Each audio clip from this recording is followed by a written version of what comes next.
Right there. Okay, here we go. I knew it. Can we get a timetable on this topic? Like, is this 3-4 months in? We going to couples counseling? Is this years in? Break it down. When are we going to couples counseling? Well, I don't think it's a time limit. I think it goes, for me, if you feel like you need it. I mean, if you're going in, by the time you say that you're serious anyway, and if you're not as strong as you need to be, so whether that is 1 month, 2 months, 3 months, whatever, I don't think there's a time limit. I really don't. What are y'all thoughts? I would say really like if it's 3 or 4 months in, who needs counseling at 3 or 4 months? So I'm going to say a few years maybe in. You know what I mean? Where All right, so if you just started a brand new relationship and y'all 4 or 5 months in, but you like this person and y'all having a little issues here and there, you would not go to counseling? I would feel like that we should be able to work through them at that point. It doesn't seem like at that stage it would be super complicated to the point where you would need counseling. I mean, that's just my thought. For me. I wouldn't even go that early. What's your thoughts now? As y'all know, I'm going through counseling myself just for, my own, getting in front of my own issues and things like that. And what I've learned from, sitting down and just being able to open up and just speak on different things is it's never too early to get in front of, a counselor or someone who's willing to listen with an objective mind. I would always implore someone who's had hurt in their life, past issues and past challenges, and they bring those into new relationships, or they have fears when they get into new relationships, to actually seek counseling, because those detriments can be brought into a new relationship and cause problems, which will ultimately lead you to these counseling places a little bit prematurely. So it's almost like you got to do your due diligence for yourself before you can start working on those problems in your relationships, because sometimes a lot of the times we create our own issues, and we think that those issues are relationship issues when it could just be about us. So if we do our homework and really dig into ourselves, get into our minds, we tend to have better outcomes when it comes to our relationships, I think. All right, do y'all think every couple should go to counseling before they get married, if they're about to get married? I do. Before marriage, yeah. Mm-hmm. What do you think, though? I'm not sure. I don't know about that, because what is the counselor going to uncover? What are you doing to? What are they going to tell you that you can't talk to your partner first? So normally it's like a third party error or whatever. Mm-hmm. So it's like a breakdown between they dive into different topics to see if you're on the same page. Yeah. So that's how it works. Oh, that makes sense. Yeah, I guess that would make sense, because someone looking in always has a clearer or better picture than the two that are actually in it. Because they start to see things, they hear things, a lot of consistent things come up that you may be hearing, they may not. And then the third party can say, hey, this person said these things 5 times and you skimmed past that, or it wasn't as present in your mind as it was in theirs. And they can help that other person to see that other person's issue. And then also sometimes what it is we become so immune to things that are repetitively said to us. We just sometimes we turn a blind eye to it, sometimes we fix it, or sometimes we just write it off as, oh, that's just them being emotional. And they're in their emotional feelings right now. And we just say, we leave it at that. Where a third party can actually dive into that a little bit deeper and say, yo, you need to look at this a little bit more, because that person is really, really tailoring or focusing on that, which could be a problem, which could possibly lead to divorce, separation, and or death, because I would kill you. Yeah, what Cynthia is saying. Cynthia said my brother is a preacher, and before he marries anybody, that is a thing. Like when you get married in the church, most of the time they make you go through counseling before they're married. Yeah. So that is a thing. That's a thing. That's a real good thing. So a lot of people in the comments are saying, if we're getting along, I don't think it's necessary. It's necessary, people. Right. It's necessary because we can be getting along right now, but then something could arise that, or something, or a pattern that you think that you see out of your mate because you've seen it in the past relationship could come about, and that could actually change the way you move with them, or accusing them, or start to dive in an area where it ain't even them. You jump into that side of the pool or something. You know what I mean? So. And I can easily see how they say that if you're getting along, then why would you? Because I wouldn't even consider it. If I'm getting along with the person, I would not even consider it. What made me come up with the subject? A couple that I know that live together, not in the best place, in the best space, but they seem to be good for each other. So I made a suggestion to them to just go to couple counseling. All right, You know what? Nakia actually makes a good point. And she says counseling doesn't always equate to something bad. It doesn't. It actually could be. It actually could be not bad. And we look at counseling as being bad, or we look at it, having negative connotations. It really could be the third party just being there as a communication. Some people may not feel comfortable communicating just with the two. And they may be able to open up in an open forum or a third party forum and things like that. And it just continues to keep the lines of communication open because I'm hearing something different. I got somebody else hearing something different, and they're regurgitating what both parties are saying, and it's coming out something another way, and it can be a benefit. So, Nikita, thank you for that comment because it doesn't always have to be negative. All right, I want to address something that Angelina said. So she's saying if you have problems in the first 3 to 4 months, then you might need to rethink about even having this relationship. But sometimes you could have, problems in the first 3 to 4 months, and that could still be something that you want to work through. So what are y'all thoughts on? Is that if you're having problems that soon, would you just call it quits, or would you dive into it? See, I look at it like this. Why call it quits, right? You meshing two people who never, ever, ever been together before. You're meshing two different personalities, two different entities, and you trying to create one. There's going to be growing pains. There's going to be frictions. There's going to be things you're learning about this person. If you're ready to walk away after 2 and 3 months because of adversities and challenges, when do those challenges build you up an immune system? So when you do go through those things again, you're successful when moving forward positively. Everything ain't always a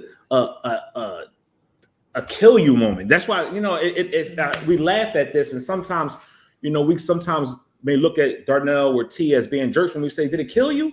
It didn't kill you, so you're still here to live and still here to prosper. So it's like those things actually can build character.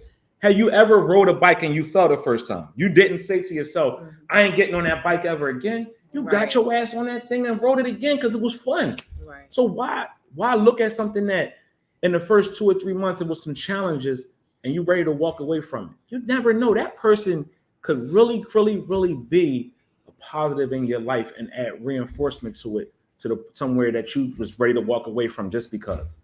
Right. And typically 2 to 3 months in, you figure that most of the things that you guys are bumping heads about is this is the first time. It's not like a repetitive thing. So you're learning each other, you're learning, likes, dislikes, triggers and all of that stuff. So I feel like at 2 to 3 months, it's definitely something to work through because it's not a repetitive, redundant type of issues that you guys are dealing with at that point in time. And then I would say too, it depends on the issues that you're having. So what if he got a baby on the way? Say what now? he got a baby on the way. What's up? Y'all he had the baby. So we got y'all together 3 to 4 months in, you like him, y'all wasn't exclusive all these 3 to 4 months, and now he has a baby on the way. Well, I would say it's time to move out the way and let him and that. Here we go. Well, I mean, what is he deciding That's a to? family that he's getting ready to Right, start. but that's what I'm saying. Yeah, We would have to have family. discussions. Like, are you deciding to, possibly make it work with her? No, Because- he's not trying to be with her. He just had y'all wasn't always exclusive. Y'all just got exclusive, but he has a baby on the way. So would you be willing to work through that? Did he Nah. learn about the baby? Wait, did he know about the baby? I mean, Excuses and bookmarks. But wait, to listen, it, I can tap now. But listen, just a question though. Did we know about the baby beforehand That's when right. we started dealing, or is this like a call that he No, just so this is happened what to I'm get? saying. You meet somebody, right? Y'all not exclusive at the beginning. Mhm. So now y'all He was y'all just start being exclusive 3 months in, and he still has a baby from the time that y'all wasn't exclusive. Oh, okay.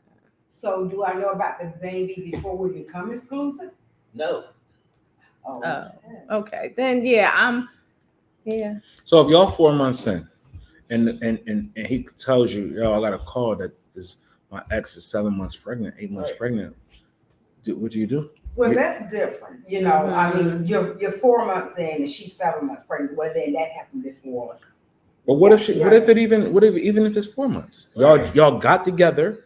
He had somebody before you. Right. It didn't work, but a baby is produced in that time right before y'all got together. Mhm. Now y'all together. Y'all vibing, y'all going. Are you walking away Right. just because of a baby? Right. That's what I'm asking. Yeah, I'm walking. Why? Cold-hearted killer. I'm walking. I told Because y'all. that Cold-hearted is killer. I foresee trouble in there. So- I foresee. All right, hold on. How was that? Because I'm going to give an example of this. When I was younger, I did start messing with a girl who was like 3 months pregnant at the time. Mhm. I didn't say, no, I'm not going to deal with you because you're pregnant. I just waited till she had the baby, and then we were still together after that. Mhm. Yeah. This is the thing. Like, Yeah, how's that any different? Yeah. How's that any different from a man coming into a woman's life and she got a child? How is it any different? But the child, okay, if But- the man already has the child is already there. That's the difference. How is it different? If the baby was conceived before you right. and him got together, it's the same thing. It's not no different. If the baby was conceived before you and him got together, that child's going to be in his life regardless if it was 1 year old when you got with him or Right. whatever. The same way we would be in the same way we would be coming into your life with a child. We would accept that responsibility as you as my woman and you have a child. Mhm. I mean, certain things we miss out on certain blessings because You know what? I forgot about that. I forgot about that. That did actually happen with somebody who I know very well. When they got together, the girl that he had before her was 3 months pregnant. Mhm.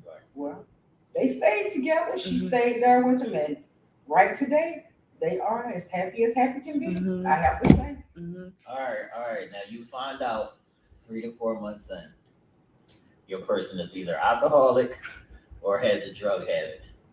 Are you not working through that? This is another serious. Y'all wanted serious issues Yeah, to go to do it. counseling for. Yeah. So now, are you working through that, or are you just like, no, I'm out? No, Oh, no, yeah, I work you through work through that. Yeah, Yeah, work for through sure. So you're working through the drug addict and the alcoholic, but you're not working through the Well, patient. I mean, I would work through the kid, but I do think for me though, as far as the child goes, like I feel like we would be learning each other and we're still getting to know each other and grow each other, right? So then we're slapped with something else that is not going to necessarily be easy. So therefore, if let's say 3 to 4 months we're in and that happens, that 3 to 4 months has to be a strong 3 to 4 Yeah, months. exactly. It has to be a strong 3 to 4 months. You know what I mean? But what if it's not strong? But what if you feel like it has the potential to be strong? It has to show that potential. It has to show that potential. It really does, honestly, because you figure what's about to come into the mix is really about to be changing, life changing, life altering for both of us. Yeah, and if I know that he absolutely is completely finished with the other woman, or if they are broken up, Right. or it was something that just happened. If I know that it is absolutely over with them, then I could possibly do it. I mean, when in my younger days, I could do it quicker than I could in my older days. So, my question is this: why so much placed upon a man if he comes into a woman's life and she has a responsibility like children, right? He comes into that knowing that she's a package, right? And he's supposed to adapt to that world and be a stand-up guy. But that's his choice. It is his choice, but if he wasn't, he would be ridiculed. It's not just his choice. Yeah, you would be like, oh, this, you knew that I had kids. You knew that I was a package, and you chose to not take care of that because you knew that. Why is it not the same thing as a woman as well, saying, okay, this man has a child and the relationship is over with him and there, or there's always going to be a relationship. Like when you have a child with somebody, even though I'm not a parent,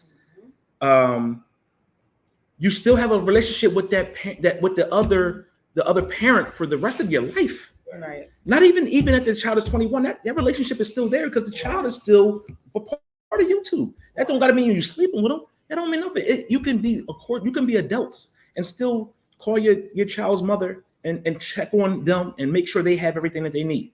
It goes back to the episode that we talked about a few episodes back with the $500 guy, giving child support and then buying his child sneaks, and she's acting like an ass because he wants to do more for his child than just be a check. Why do not we have that same type of reprieve as men to believe in our women being there instead of saying, oh, well, you got a child. Oh, you and the baby mom still messing around with each other. Oh, it ain't over yet. Whatever. Why is that the case? I'm confused with that. And it's not, again, it's the guy's choice whether or not to stay, just as it is the woman's choice whether or not to stay. But classic example of why I would walk. Because if a case came up like that where you got to call and check on her, oh, you're okay, you got to take care of the baby. Right. That's why I get out of the way and let them handle But he that. can't just call and check on the baby. It don't have to be like they still fucking. No, he can just call and check. But So- the doctor, when you cool at the doctor. Let's do this. You have a child. You have a son. Right. Your son and your son's father and you are not together anymore. Right. If you get sick and your son tells his father that you're sick, he calls to check on you, Right. and you're in another relationship. What's wrong with that? Y'all have something that y'all gonna have for the rest of your life. And that. A offspring. So there's going to be care because that's my son's mother. So when my son hurts from his mother being sick, I got to comfort my son, but also make sure you're cool so I can relay that to him. It's maturity. We got to be mature. At some point, we got to put down the innuendos of, oh, he going to go back and they going to be sleeping with each other because he called him. It's about maturity. At some point, we got to be mature and say, they always gonna have that bond because they got a child, and that's all it is. Mm-hmm. We ain't sleeping with each other. We ain't messing with each other. We got something in common, which is this child, and we always going to be in that child's life. That is true. All right, now let me ask them. So now y'all on the hot seat. So if you was 3 or 4 months pregnant and it was a wrap, it was a done deal with your baby father, but you reconnected with somebody that you used to mess with. Now, would you entertain this and go into a relationship, or are you going to wait until you had a baby? I would wait until I had the baby. I would definitely wait. Yeah, I would definitely wait. I feel like, anything can happen during those emotional times during pregnancy. So I feel like it would just be. Why are you laughing at? Because the cake look good over here. Yeah, right. Yeah, right. I want a piece of the cake. I'm a fat boy. Yeah, right. He's calling bullshit. But I'm just saying, aren't women emotional during pregnancy? Exactly. So therefore, like I might be feeling somebody that I had a history with or something, but I might still be in love or emotionally attached to my baby father. Mm-hmm. So therefore, you know what I mean? I would just right, but I'm saying in my equation, you're not in the middle. You that's done. Mm-hmm. That situation with your baby